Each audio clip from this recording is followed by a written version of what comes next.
The straight of Hormuz, दुनिया का 20% तेल सिर्फ एक पतले रास्ते से गुजरता है और आज वही रास्ता बन चुका है दुनिया का सबसे बड़ा tension point. Straight of Hormuz क्या है, क्यों इम्पोर्टेंट है और अभी न्यूज में क्यों छाया हुआ है, आइए समझते हैं। स्ट्रेट ऑफ होर्मुज एक नैरो सी पैसेज है जो ईरान और ओमान के बीच स्थित है। यह पर्शियन गल्फ को गल्फ ऑफ ओमान और फिर अरेबियन सी से जोड़ता है। इसकी चौड़ाई सिर्फ लगभग 33 किलोमीटर है, इसलिए बहुत ही सेंसिटिव रूट है। अब समझिए ये इतना इम्पोर्टेंट क्यों है। दुनिया का लगभग 20% तेल यहीं से गुजरता है। सऊदी अरब, इराक, यूएई जैसे देश इसी रूट से एक्सपोर्ट करते हैं। यह दुनिया का सबसे बड़ा ऑयल चोक पॉइंट है।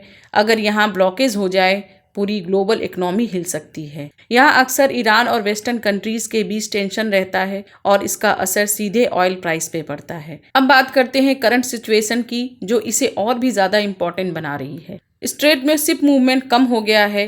कुछ रिपोर्ट के अनुसार सिर्फ नॉन होलिस्टिक शिप को अलाउ किया जा रहा है। ईरान और यूएस अलायंस के बीच टेंशन बढ़ा हुआ है। ऑयल प्राइस तेजी से बढ़ रहे हैं। कुछ इंडियन शिप भी मुश्किल से इस रूट से गुजर पाए हैं। इससे एशिया में फ्यूल सप्लाई की चिंता बढ़ गई है। मतलब सिर्फ ये एक रूट नहीं, अभी ये ग्लोबल क्राइसिस पॉइंट बन चुका है। इंडिया शिप भी मुश्किल से इस रूट से गुजर पाए हैं, जिससे एशिया में फ्यूल सप्लाई की चिंताएं बढ़ गई हैं। मतलब ये सिर्फ एक रूट नहीं, अभी ये ग्लोबल क्राइसिस पॉइंट बन चुका है। इसका सीधा असर हमारी लाइफ पर पड़ता है। पेट्रोल डीजल महंगा, एलपीजी गैस सप्लाई पर असर, इकोनॉमी स्लो हो सकती है। इंडिया जैसे देशों के लिए ये बहुत क्रिटिकल है, क्योंकि हम एनर्जी इंपोर्ट पर डिपेंड हैं।